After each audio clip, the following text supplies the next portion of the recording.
This is Lisa from Mobile Tech Review, and this is the 2024 edition of the Dell XPS 16. No, not the 15, not the 17. Now we have the Dell XPS 16. And like last year's XPS 13 Plus and the new XPS 14 as well, it sports a very controversial new design, but a beautiful one. We're going to look at it now. So the laptop has a 16.3-inch display. In terms of holding it and carrying it, it feels more like an XPS 15 that had a 15.6-inch display than it does the big old 17-inch. So it still feels reasonably portable, but kind of heavy. Like our OLED model is 4.8 pounds, which is 2.2 kilograms. It's a dense aluminum unibody, sturdy Dell XPS experience still. So don't expect it to be the lightest thing you've ever carried in the world. Anyway, when I say controversial yet beautiful, we see that design that Dell has gone with, which maybe puts form over function a bit. It looks like it has no trackpad. You just see this stark wrist rest area, which looks charming, but yes, there is a really large trackpad there. I mean, that's as big a trackpad as a large screen smartphone is. You just don't see it. It's a haptic trackpad because they've gone for a clean look, which is okay. It's not as bad as I thought it would have been on the XPS 13 Plus, other than some bugs. It was okay. And it behaves really well on the 16. It behaves better than it does on the XPS 14, which for some reason for us was more buggy. The other change would be, well, that capacitive FN row up top. Your multimedia/FN keys are capacitive with no haptic feedback. Dell's kind of chasing after things Apple did, because obviously this is a 16-inch MacBook Pro competitor, just like the 14-inch competes with the 14-inch MacBook Pro. Probably you shouldn't copy the things that were never well received and Apple killed, like the capacitive FN row. It's a little hard to see it in average ambient light indoors, for example. Even if you have the darker model, you can get this in the lighter color platinum, which is what we had our XPS 14 in, or this darker gray color. It's a little hard to see. There's no haptic feedback, so it's really hard to replace physical keys when you don't have any tactility, nothing going on. So I always press it and I look and I hope it worked, and I look at the screen to make sure that worked. So I'm not a super fan of that. Yeah, but it makes it look clean and it looks beautiful and all that sort of thing. I will give you that. If you need the FN keys, you just hit the FN button, just like you would if it was physical keys, and it switches, and visually you'll see it switch from the multimedia keys to the FN keys, so that part works just fine. And lastly, there's the keyboard, which is the edge-to-edge keys, like keyboards of old used to sometimes be on laptops. No more chiclet island-style keys, so again, a bit less tactile, because now we're used to those island-style chiclet keyboards where you feel when your fingers have gone off the edge of the key very clearly. Here, not so much. You're not going to feel that. There is a little bit of concavity to the keys, so they dish in a little bit to help you stay, but it's not really ideal. Looks nice, though. Harder to get crumbs in between the keys, maybe? I don't know. It's backlit in white, and that part is fine. Key travel on it is shallow. It always has been with the XPS line. Very tactile. Some people might find it actually a little too stiff or springy when you're pushing on the keys. I like that. I like keyboards, so that part's good. So we've gotten the things out of the way that you might not be too happy with, but let's face it, it does look gorgeous. And in some ways, when people are buying an XPS, they're buying it because they want the prettiest darn thing, the prestige, the best build quality possible, all of those things that an XPS brings to the table. So yeah, you got looks. You've also got a good looking display. Actually, both display options are not bad looking. 16:10 aspect ratio. The base model is a full HD plus 500 nit, 120 hertz display.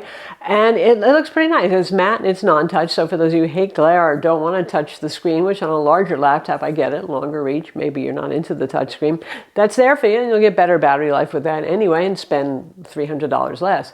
Or you can get our 4K OLED display, which is drop dead gorgeous as today's high-end OLED displays are on laptops. It's 90 hertz refresh rate, which is kind of odd. You don't see that so often, occasionally on a Pixel phone, something like that. It's smooth enough. It's not 120 hertz, but it's smooth. It's nice looking. It is covered in Gorilla Glass, so you have that typical glare that introduces, so that would be something of a drawback. And it's a 400 nit display when it's doing SDR. If you're doing HDR, it can peak at up to 600 nits in small, very white areas. And it's a touchscreen, so if you like touchscreens, there's that. Now, the price is probably what most people will object to. These things are getting darn expensive. And here in 2024, everything is getting too expensive. We have inflation everywhere. But so far, consumer electronics haven't been hit as hard. So when you see this much of a jump, I mean, starting price is $1,900. That only gets you integrated Intel Arc graphics. You have your choice of a Core Ultra 7 or a Core Ultra 9 processor. I would just go with the Core Ultra 7, given the thin chassis and cooling demands and all that sort of thing. These are 45-watt versions of those processors, so you get good performance there and better battery life. That's one of the things. And the new AI coprocessor that Intel has, since AI is a buzzword, and you got your Copilot key and all that sort of thing. And it can speed up as, you know, applications do more local processing for AI, like image editing and stuff. It'll be useful. Anyway, you've got that. 16 gigs of RAM, a 512 gig PCIe 4 SSD. If you want to go to 30 gigs of RAM, then you must go up to an RTX 4050 or higher. That goes all the way up to 4060 and 4070 if you want those things.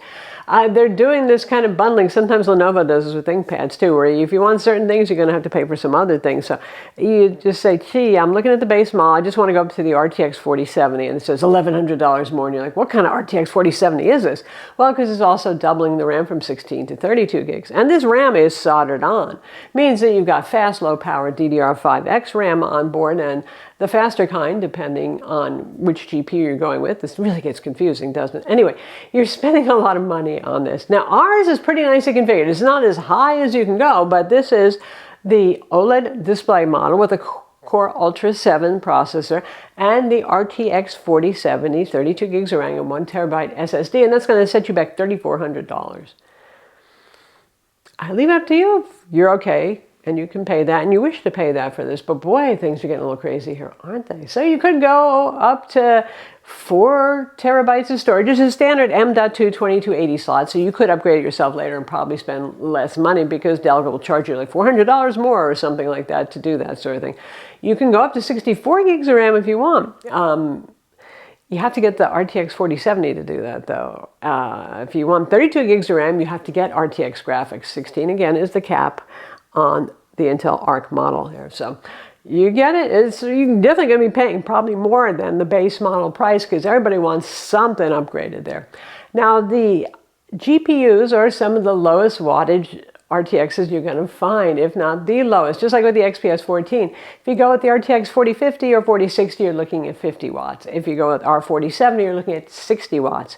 For those of you who watched our ASUS ROG Zephyrus G14 2024 model review, where they made it a little thinner and they capped the GPU, the 4060 and the 4070 at 90 watts, and you were complaining about that, well, think about this. This one's capped at 60 watts. So yes, the little RTX 4060 G14, that little 3.3 pound laptop, actually does better on graphics benchmarks than this Dell XPS 16 does. So don't buy this thinking this is a gaming laptop. And I've always said that with XPSs because, you know, they're thin, they're posh, they're meant more for pro apps work. You're doing some video editing, all that sort of thing, and not the punishment of playing Diablo for 3 hours or something like that. They're not designed for that, and you're not going to get your money's worth if that's what you're looking for. If you are doing Adobe Premiere or doing some Blender, it's fine for that sort of thing, though. The speakers on this, Dell has upped their game. You have quad stereo speakers, 10 watts total of audio power coming at you. You have two 3-watt main drivers, and you have two 2-watt tweeters, and the sound is pretty good. There is bass here. It sounds fairly full. It still hasn't achieved 16-inch MacBook Pro levels of really, how did they do that kind of bass and stereo separation effects, but among Windows laptops, this is one of the better ones. It does sound good. The port situation is the same as it's been with XPSs for a while now, which means you've got Thunderbolt times 3, fourth Thunderbolt 3 ports, 2 on the left, 1 on the right. A headphone jack, still we have that, and a micro SD card slot. No HDMI, no full-size SD card slot. They do give you a little dongle always in the box, so that gives you HDMI and a USB-A at least to plug into one of those USB-C/Thunderbolt ports. The charger will plug into one of those USB-C/Thunderbolt 4 ports as well, taking space. And my complaint is still for a laptop with a pretty decent sized footprint here. Why are those left USB-C ports so close together? It's really fiddly and hard to get things plugged in there. I guess there's a reason why they have to squeeze things into the motherboard, but well.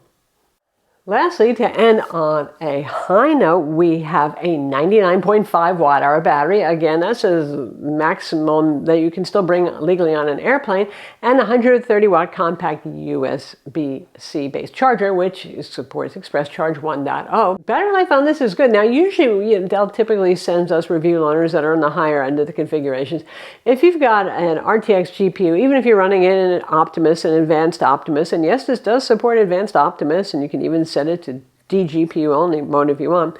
But anyway, usually you don't see such great battery life. And this one, with the display set to 200 nits and doing mixed productivity work and some Zoom calls, that usual kind of stuff, some streaming and video, not heavy lifting that's going to really engage the dedicated graphics module in this. And I was getting like 9 hours, which is pretty good. Now, that's not trying. I mean, you probably could stretch it further. And if you went with the IPS Full HD Plus display, you would get even longer. So that's a good thing, certainly. All right, taking a look at the undersides, you can see not a whole lot of ventilation openings here, are there? We have these here, well, the speaker drivers are over here is probably to help them also, but we got a little bit here, and then just that little narrow strip out the back, sort of like MacBook Pros like to do. So one of the reasons why this is not a gaming laptop per se. Anyway, Torx T5 screws hold on the metal bottom cover. Happily, no more sharp edges like XPSs used to have, not a razor blade when you touch it on the edges. And here are the internals, which, Ultrabook style, we have RAM soldered on, so there is no RAM that you can upgrade yourself. When you get the 4070, you do get this vapor chamber cooler over here. If you go for lower end models, you'll have something more traditional. 2 fans, obviously, right there. Our speaker drivers, the main drivers are right here. The 2 tweeters are the up-firing ones that surround the keyboard deck.